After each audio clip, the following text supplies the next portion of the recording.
नमस्कार दोस्तों, DD red के एक और रिएक्शन वीडियो में आप सभी का स्वागत है। तो आज एक पॉडकास्ट का हिस्सा लेकर आया हूं। इसका टाइटल है पाकिस्तान के सुपारको और इंडिया के इसरो में जमीन आसमान का फर्क है। तो मुझे लग रहा है बड़ी इंटरेस्टिंग बातें होने वाली हैं, क्योंकि भारतीयों का सीना गर्व से फूलने वाला है क्योंकि इसरो की बात हो रही है, और पाकिस्तानियों को मिर्ची लगने वाली है क्योंकि सुपारको की बात हो रही है। शायद मैक्सिमम पाकिस्तानी जानते भी नहीं होंगे कि उनके पास स्पेस एजेंसी है और उसका नाम सुपारको है, और ये भी नहीं जानते होंगे कि उनको कोई साइंस हेड नहीं कर रहा, बल्कि एक फौजी हेड कर रहा है। साइंस की ऑर्गेनाइजेशन को फौजी हेड कर रहा है, समझ रहे ना। तो चलिए, बड़ी इंटरेस्टिंग बात होने वाली है भाई। आज हम बात करते हैं स्पेशली ऐसे टॉपिक पर जो कि बहुत ही करंटली इन है और इस बारे में काफ़ी बहस चल रही है, जो कि इसरो ने अपना एक मिशन जारी किया है चांद के लिए। चंद्र नारायण 3 नाम है उसका। Yes. So let's talk about ISRO. सबसे पहले we need to understand, और hats मैं भी off. समझना चाहता हूँ, sorry to cut you off, मैं सवाल को कंप्लीट कर देता हूँ कि इसरो और देन पाकिस्तानी सुपारको, तो हम थोड़ा सा कंपैरिजन करते हैं और फिर देखते हैं कि इसरो इतना कामयाब कैसे हो और हम इस वक्त अभी तक ज़मीन पर क्यों हैं। अच्छा, इसमें बहुत सारी I think there is a lack of perspective from a Pakistani audience. पास वक्त हम लोग खुद भी अपने आप को बेलिटल करते हैं।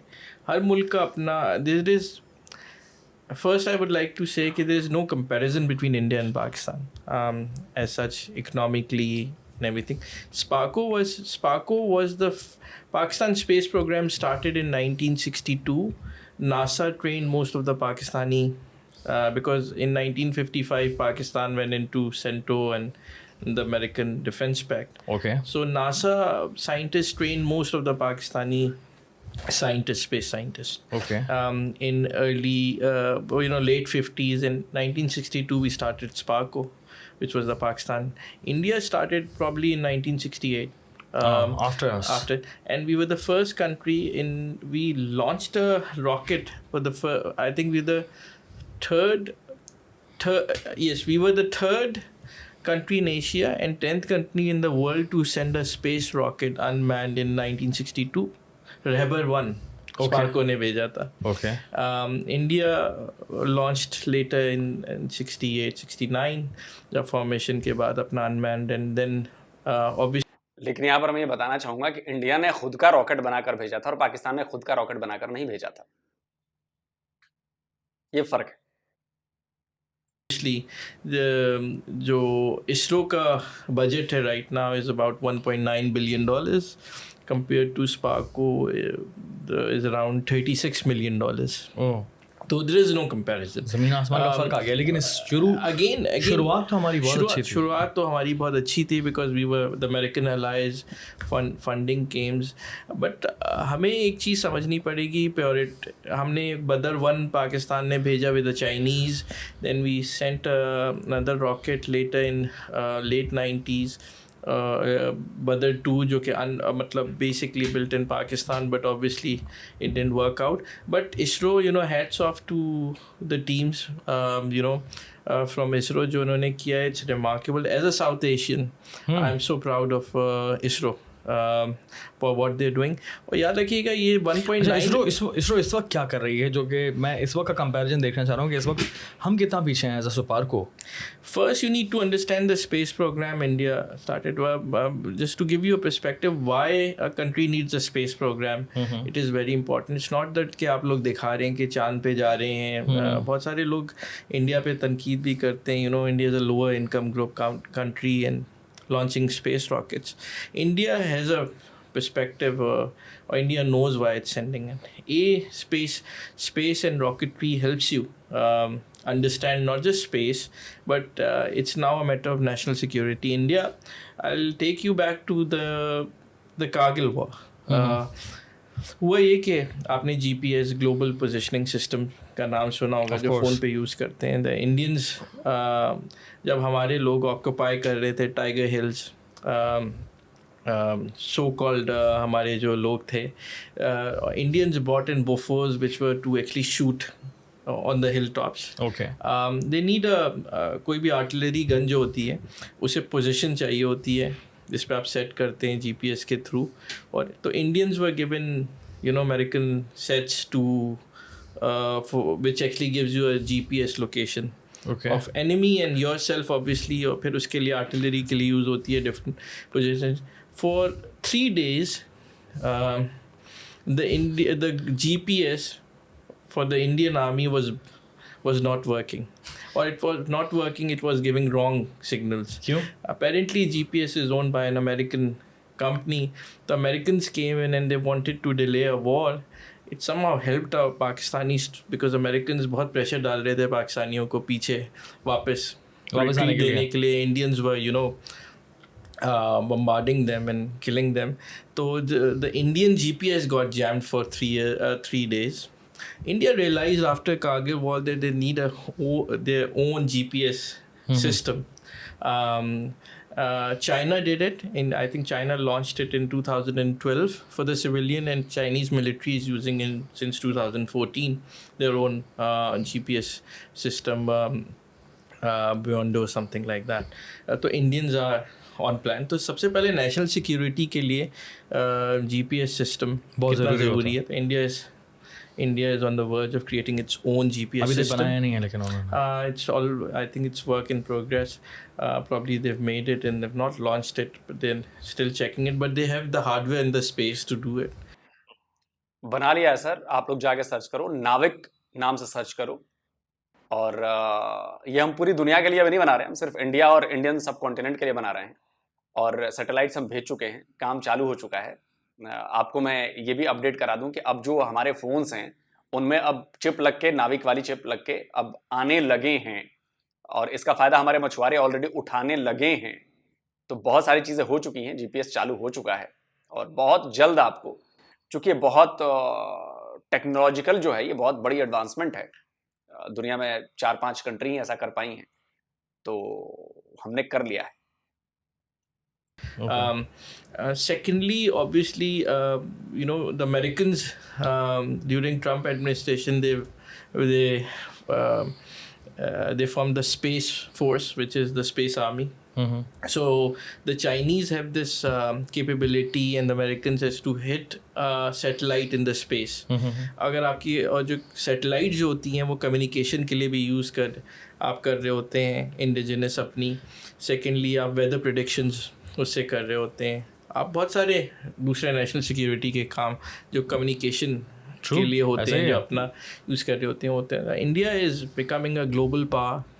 India is an emerging one of the second biggest economies in the world now, is emerging to be the second biggest economy after China. तो सर ये भी तो बता देते कि हमारे पास भी वो टेक्नोलॉजी है कि हम भी सैटेलाइट्स दुश्मन के मार के गिरा सकते हैं. सिर्फ अमेरिका और चाइना के पास नहीं है, इंडिया के पास भी है. एसैट के बारे में आपने नहीं सुना? एसैट मिसाइल्स के बारे में, एंटी सैटेलाइट मिसाइल्स. हमारे पास वो टेक्नोलॉजी है, हमारे पास वो कैपेबिलिटी है कि अगर जंग हुई तो चाइना और पाकिस्तान के अगर सैटेलाइट्स हैं उनको मार के गिरा सकते हैं. और हम ये साबित कर चुके हैं, दिखा चुके हैं. And it will be eventually in some years, bypassing everyone with its growth. So India thinks as an independent, superpower, something, it's a growing power, that it needs its own communication, its own satellites. So this is work in progress for them. ISRO. Basic understanding ये है, and that's very important, I think. They are पाकिस्तानियों को ये awareness देना बहुत ज़्यादा they ज़रूरी है, are वरना working for हमें the next 50 years. और उसके बाद जो है important, आपने comparison, I think Pakistan has a BS program for space technology in 3 universities only. India has over 100 universities offering similar programs. Obviously हमारी प्रायोरिटी मुख्तलिफ है. मुझे लगता है कि है ही नहीं इस हमारी priority. We are a cash strapped country, तो हमारी प्रायोरिटी हो भी नहीं सकती कि अब हम सैटेलाइट्स भेजें चीज़ों पे. I think we are a declining power चीज़ों पे. अभी हम अपने कॉन्सेंट्रेट ऑन अपनी इकॉनमी पे करें तो बेहतर है. I think Sparco should be a least. I think सुना है कराची में हेड ऑफिस है, हाउसिंग स्कीम बना दी है उन्होंने. तो मेरे ख्याल से we somehow end up, I think they are very brilliant, good people working in Sparko. I know some of them, but I think obviously they are underfunded. If they've given a good funding, I think there's no doubt they could work because they've worked before. There's no power to stop them. But ISRO, hats off to them. is has done wonders.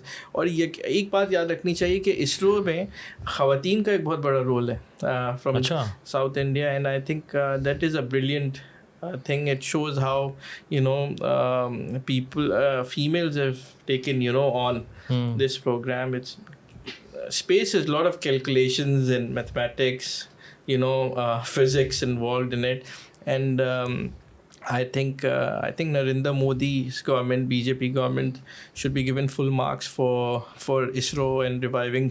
They had a space program, but I think the funding has increased during Modi's government, or it gives a new confidence to an average Indian कि यार हम कर सकते हैं. By the way जो ISRO 1.9 billion में कर रहा है वो अमेरिकन $20 बिलियन बना के ये भी काफी सस्ता है इंडिया का. दुनिया का सबसे सस्ता. the rockets they have sent cost peanuts as compared to Americans. The technology Indians have now in space is not just quality, but the cost is so reduced. So that shows no financial corruption. That shows integrity and dedication towards their own country. चीज़ों पे. Very good point यार. ये बहुत ही ज़बरदस्त किस्म की understanding है कि एक हम तो न्यूज़ देखते हैं ना बेसिकली कि इंडिया ने ये कर दिया. अब इंडिया ने ये किया कैसे, उसकी अंडरस्टैंडिंग होना बहुत ज़रूरी है. हमारे एक minister Fawad Chaudhry made a joke about I remember this. Last time जो उनका फेल हुआ था, but what would he say about this today? But point is कि वो गिरते हैं सवारी मैदान जंग में. ऐसा ही है. जंग में बिल्कुल सच है. At least they are trying and they have और आज देखो अभी एक और अभी उन्होंने छोड़ा है चंद्रयान जो है वो 2 और वो जाएगा अभी मून पर लैंड होगा and the next program is to take humans. The astronauts are actually being trained right now. Yes. Indian space program would eventually be privatized. There are a lot of private sector coming into space in India. और आप देखेंगे Tatas and other groups would probably not Adani but Tatas and others would definitely come into space, and you would see a tough competition in years to Elon Musk space हो सकता है. Good point. तो video खत्म हो गया, इतना ही था. और बिल्कुल सही बात है, प्राइवेट प्लेयर्स आ रहे हैं. शायद SLC जो है हमारा जो लेटेस्ट जो सबसे सस्ता रॉकेट हमने बनाया है उसके लिए इसरो ने जो है वो बिड मंगाई है कि भाई हम इसकी टेक्नोलॉजी भी ट्रांसफ़र कर देंगे, आप प्राइवेट कंपनीज आइए, अब आप इसको देखिए, आप इसको बिल्ड करिए, आप लोग यूज़ करिए. तो देखिए ये भी हो रहा है और बहुत सारे प्राइवेट प्लेयर्स ऑलरेडी इसरो के साथ जुड़े हुए हैं. अभी बहुत जल्द आपको पता चलेगा कि जो हमारा सन मिशन है आदित्य वो भी हम भेजने वाले हैं. अभी अगली लॉन्चिंग बहुत जल्दी है, शायद सैटेलाइट्स हम भेज रहे हैं. सिंगापुर के कई सैटेलाइट्स हम भेजने वाले हैं, उसकी अगली लॉन्चिंग है बहुत जल्द. उसके बाद वीनस के लिए हमारा प्रोग्राम है, फिर गगनयान है, मैंड मिशंस हैं और भी बहुत सारे मिशंस प्लान है और सब पर एक साथ काम चल रहा है. इसके अलावा हम स्पेस टूरिज्म पर काम कर रहे हैं. स्पेस टूरिज्म से इसरो पैसे कमाने वाली है और यकीन मानिए आने वाले 10 से 15 साल में आप देखिएगा स्पेस टूरिज्म, सस्ता स्पेस टूरिज्म, जो ये जो कीमतों की बात हो रही थी ना कि बड़ा सस्ते में बना लिया, बहुत सस्ते में बनाया. हमारा जो काम हम $1.9 बिलियन में कर रहे हैं वो नासा वाले $20 बिलियन में कर रहे हैं. तो स्पेस टूरिज्म एक ऐसा सेक्टर डेवलप किया जा रहा है, हो रहा है, जो आने वाले वक्त में इसरो के लिए बहुत पैसे कमाएगा. और इनफैक्ट इसरो अभी भी पैसे कमा रहा है. $100 of millions इसरो दूसरे देशों के सैटेलाइट्स को भेज कर कमाना शुरू कर दिया है उसने. तो सिर्फ हम उस पर खर्च ही नहीं कर रहे हैं, अब धीरे धीरे उससे आमदनी होने लगी है. जो हमने इन्वेस्ट किया, जो हमने विजन दिया, हमारे साइंटिस्ट ने, हमारे इंजीनियर्स ने, हमारे डॉक्टर्स ने बेचारे खून पसीना एक करके उन्होंने देश के लिए जो काम कर दिया है, ये बहुत बड़ी बात है. और ऑलवेज एज ए इंडियन जब भी आप इसरो की कामयाबी की बात सुनते हैं, वो भी स्पेशली दुश्मनों के द्वारा, तो अपने आप पर बहुत ज़्यादा गर्व होता है कि भाई हमारे देश के साइंटिस्ट ने, हमारे देश के लोगों ने, हमारे देश के इंजीनियर्स ने बहुत शानदार काम किया है और ये आगे इसकी उड़ान बहुत बड़ी है. अभी तो इंजन स्टार्ट हुआ है, अभी तो रॉकेट उड़ा नहीं है हमारा. आने वाले 15-20 साल में आप देखिएगा रॉकेट स्पेस में पहुंचेगा और बहुत जबरदस्त काम करेगा. और जैसा कि इन्होंने बताया कि भाई देखिए भारत और पाकिस्तान के बीच में जो सबसे बड़ा फर्क है, अगर मैं स्पेस साइंस की बात करूं, माहौल। हमारे यहां ये माहौल स्कूलों से शुरू हो जाता है। आप समझ रहे हैं? बच्चे बच्चे को पता है कि इसरो क्या है, स्पेस साइंस क्या है। रॉकेट्स जब देखता है, वो इसरो के रॉकेट्स उड़ते हैं तो वो रोमांच से भरता है, वो देखता है। स्कूल में चर्चा होती है, बच्चे आपस में बात करते हैं, कई सारे ऐसे प्रोग्राम्स कराए जाते हैं जिनमें बच्चों को इंक्लूड किया जाता है, बच्चों को टास्क दिए जाते हैं। इसरो खुद कई ऐसे प्रोग्राम चला रहा है जो स्कूल के साथ मिलकर चला रहा है, जहां पर बच्चों को खुद इसरो में ट्रेनिंग दी जाती है, उनको बताया जाता है। तो कुल जमा एक माहौल, एक एनवायरमेंट बनाया गया है साइंस को लेकर, स्पेस को लेकर, स्पेस साइंस को लेकर, एस्ट्रोफिजिक्स को लेकर। वो पाकिस्तान में नहीं है। पाकिस्तान में इसलिए नहीं है क्योंकि आपको लगता है कि क्या फजूल की चीज हो रही है। अब आपके फवाद चौधरी कहते हैं कि जी चांद को तो हम यहां से बैठकर ही देख लेते हैं, हमें पता है कि वो कब आता है, कब जाता है, क्या टाइमिंग से, तो हमें क्या जरूरत है चांद पर जाने की। सुनिए, हमारा ministry of science and technology में हमारा एक पॉइंट ऑफ व्यू है। हमारा पॉइंट ऑफ व्यू ये है कि आप इतने पापड़ नहीं बेलने की ज़रूरत। चांद जो है वो नज़र आ जाता है, एग्जैक्टली उसकी लोकेशन पता होती है, ये पता होता है कब उसकी बर्थ हो रही है, किस टेरिटरी में उसका क्या अल्टीट्यूड होगा, एग्जैक्टली पता होता है। अब आप सोचिए कि जो फवाद चौधरी पाकिस्तान नाम के देश का इंफॉर्मेशन मिनिस्टर रहा हो, साइंस एंड टेक्नोलॉजी मिनिस्टर रहा हो, वो ऐसी बात करता है कि जी हम तो चांद यहीं से देखते हैं, बेवकूफों की तरह बात करता है। उस देश में भला बच्चों में और लोगों में और माहौल क्या बनेगा साइंस और स्पेस के लिए? आपको लगता है कि ऐसा होगा? आप लोग जरूर कमेंट करिए और इसरो के बारे में बताइए, इस वीडियो को फैलाइए कि ज्यादा देश के कोने कोने तक पहुंचो कि देखो भाई हमारे संस्थान ने जो नाम किया है कि दुश्मन भी तारीफ करने को मजबूर है, कि देखो क्या हुआ। और ये बात बिल्कुल सही है कि सिर्फ स्पेस साइंस का मतलब सिर्फ अंतरिक्ष नहीं है। बहुत सारी टेक्नोलॉजी है जो हम रोजमर्रा की जिंदगी में भी इस्तेमाल कर रहे हैं, जो स्पेस साइंस ने दी है हमें। बहुत सारी चीजें हैं जो स्पेस साइंस ने बनाई हैं, जो डीआरडीओ के पास पहुंची है और वो हमारी सेनाएं यूज कर रही है। आज हम मौसम का पूर्वानुमान लगा लेते हैं, हम आज तूफान आने से पहले उसकी तैयारी कर लेते हैं। ये सब उसकी वजह से हुआ है। आज हमें पता है कि फसलों को बोने का सही टाइम क्या है, उसके हिसाब से हम चीजें कर लेते हैं, बारिश का अनुमान लगाते हैं। टेलीकम्युनिकेशन में हम अपनी सैटेलाइट्स है हमारे पास, सारा टेलीकम्युनिकेशन, हम किसी और के ऊपर डिपेंडेंट नहीं है। जीपीएस बना लिया हमने, और बहुत जल्द हम अपना स्पेस स्टेशन भी बनाने वाले हैं। आप सोचिए। और इनफैक्ट जो ब्रिक्स कंट्रीज हैं, रशिया ने तो कहा है कि भाई चलिए आइए साथ में मिलकर बनाते हैं स्पेस स्टेशन, ब्रिक्स कंट्री आपस में मिलकर। तो बहुत सारी चीजें हैं जो चल रही हैं। अभी एक और सैटेलाइट हम लॉन्च करने वाले हैं, निसार। वो नासा और इसरो ने मिलकर उनका प्रोजेक्ट है, वो बना रहे हैं, वो भी उसकी भी लॉन्चिंग है, निसार की। तो ये छोटी मोटी उपलब्धियां नहीं हैं। आप लोगों को लगता है कि यार ये फजूल के काम कर रहा है, इंडिया कहां पैसे खर्च कर रहा है। आपको आइडिया नहीं है कि हम कहां पैसे खर्च कर रहे हैं। और जब इसके रिजल्ट्स मिल रहे हैं और आगे आने वाले और कई चीजों में इसके रिजल्ट्स मिलने वाले हैं, तब आपको लगेगा कि ओहो ये बात तो हमने सोची ही नहीं।